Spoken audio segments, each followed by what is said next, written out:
ভাই কি সমস্যা? না, আমি থাকবো না। আমি 5টায় চলে যাব। আমার ছুটি লাগবে। আর শুক্রবার 5টায় চলে যাব। থাকবো না। শুক্রবারে কেউ 5টা করে ডিউটি করে, আমার ওভার টাইম লাগবে না। আমি চলে যাব।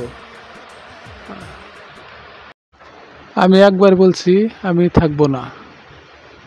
আমি থাকবো না।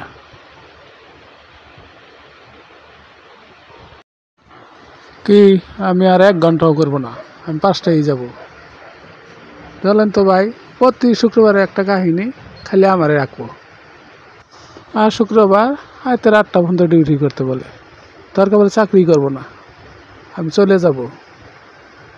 আমি আর থাকবোই না। আমি দরকার বলে চাকরি করবো না, আর 1 ঘন্টাও করবো না। চলেই যাব। হ্যাঁ, আমার একটু আটকাতে পারবো না, এই যে আমি গেলাম।